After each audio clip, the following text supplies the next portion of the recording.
ان چند دنوں میں ہونے میں کم از کم بقالت نہ اس لیے کہ پھرسا لینے کوئی ٹوٹی پسلی نہ لے کے آئی اور آپ نے آج جناب سیدنا کو ان کے بڑے بیٹے کا پھرسا لیا امام حسن مصطفیٰ جو زہر اپنے مولا کو دیا گیا نا 203 لوگ پروف اور آپ کی نعمت تمام جو سادات بیٹھے ہیں وہ اس درد کو محسوس کر سکتے ہیں 7 دفعہ میرے اس امام کو زہر دیا 7ویں دفعہ جو زہر دیا گیا اسے زہر الہی کہتے ہیں روم سے منگوایا گیا جب بادشاہ روم کو رکا بھیجا گیا نا کہ وہ زہر تو اسے الہی کہتے ہیں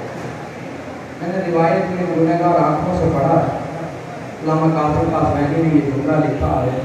بادشاہ کے ہاتھ کام ہے اس نے کہا کیا کسی جانور کو دینا سادات محسوس کریں گے جو میں اگلا جملہ کہنے لگا ہوں کہا نہیں کسی جانور کو نہیں دینا کہا پھر کسی بہت بڑے مجرم کو دینا قاسم نے کہا یہی سمجھ کہ کوئی بہت بڑا مجرم ہے بادشاہ روم کیسے روم نے کہا پھر بتا اس کا جرم کیا ہے قاسم نے کہا اس کا جرم بس اتنا ہے کہ وہ فاطمہ کا بیٹا دائی قسم رونے کے لیے یہ بات کافی تھی وہ فاطمہ کا بیٹا زہر کی خاصیت یہ تھی اگر ایک بوند سمندر میں ڈالی جائے ساری آبی مخلوق تڑپ کے باہر نکلا مقتل کہتا ہے مدینہ 14 بنت اشد نے سارا زہر ایک پیالے میں ڈالا سارا زہر ڈالنے کے بعد وہ شربت کا پیالہ امام کے حوالے کی امام نے پیالہ ہاتھ میں لیا پہلا گھونٹ لیا اور کہا انا للہ و انا الیہ راجعون آقا بھائی تھوڑا ثانی کہتے ہیں جب زہر مل گیا نا امام اس کے گھر سے چلے سب سے پہلے نانا کی تربت پہ آگے کہتے ہیں نانا اگر ہو سکے اپنے پہلو میں جگہ دے دینا دوسرا جملہ سنیے گا کوشش کیجیے گا ہاتھ سینے تک آ جائے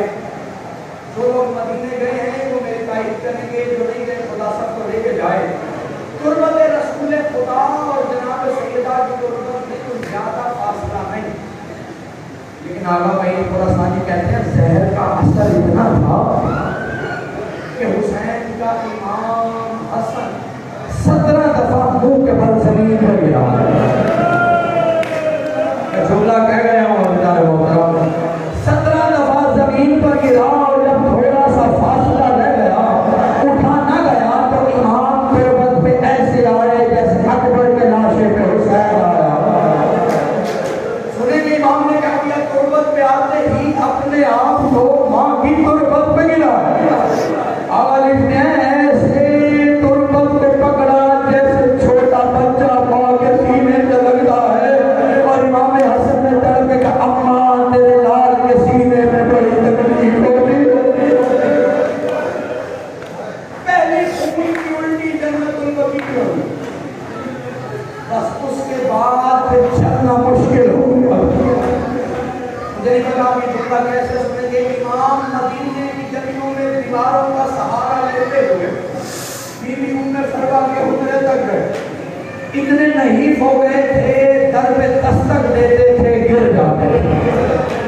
پھر دستک دیتے تھے گر جاتے تھے جب تیسری دفعہ دستک دی اور گرے دروازہ کھلا کیا دیکھا عجیب حال ہے بی بی ام فروا کا بال کھلے ہوئے ہیں خاک زمین سر پہ ڈالی ہوئی ہے امام نے سڑک کے کہا ام فروا یہ حال میں غربت کیوں بنایا ہوا ہے کہا تھا کیا بتاؤں ابھی قاسم کو سنا کر کچھ دیر آرام کے غم سے لیتی تھی کہ کوئی مردہ موش بیوی میرے خواہش سے آئی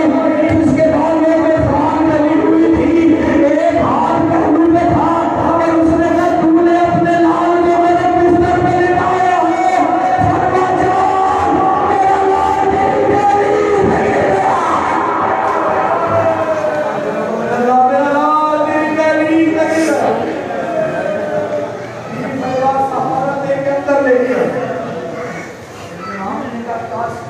سینے پہ لیٹا. ان کی چھوٹی اولاد ہے نا، ماں کو فرماتی ہے اگر دل گھبرائے یا پریشانی ہو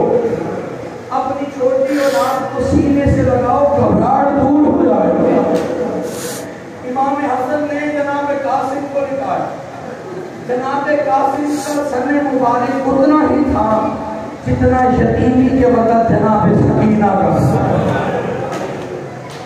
لیکن فرق ہے، میں کہوں گا جناب قاسم آپ یتیم ہوئے، سر پہ حسین جیسا شفیق امام تھا، آئے غربت سکینہ کی ادھر بابا گیم سے زمین پر آیا، کوئی سلطین کے لے گیا، کوئی نقصان اپنا سے مارتا. آخری جملے ہیں ابھی جلالہ برآمد ہوا، بس ایک ایک کو وصیت کی. وصیت کرنے کے بعد مقتل کہتا ہے امام کوہنی کا سہارا لے کے خود کو بلند کیا، چاروں طرف دیکھنے کے بعد کہا حسین کیا عباس نہیں آیا؟ جو عباس کا ماتم رکھا ہے وہ کوشش کرے ماتم ضرور کر لے، پر کیا عباس نہیں آیا؟ امام نے طرف کے کہا وہ تحریز پر بیٹھا ہوا ہے، اندر نہیں آتا ہے. کہا عباس کو بلاؤ. ایک دفعہ کنیز میری مرشد عباس نے کہا میری مجبوری ہے میں اندر نہیں آ سکتا. دوسری دفعہ پھر کنیز نے کہا میری مجبوری ہے، شرمانا نہیں، میری مجبوری ہے میں اندر نہیں آ سکتا. اب تک کہتا ہے تیسری دفعہ خود زہرا کا لال حسین بنا، کہا عباس بھیا بلاتا ہے اندر کیوں نہیں آتا؟ آقا کیا کروں؟ اندر علی کی بیٹیوں کے سر سے نجات چڑھ گئی ہے،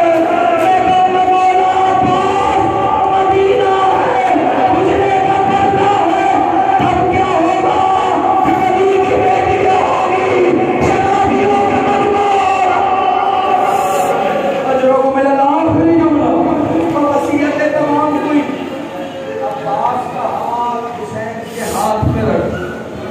کہ حسین میرے عباس کا خیال رکھنا، یہ میری تو ماں کی دعا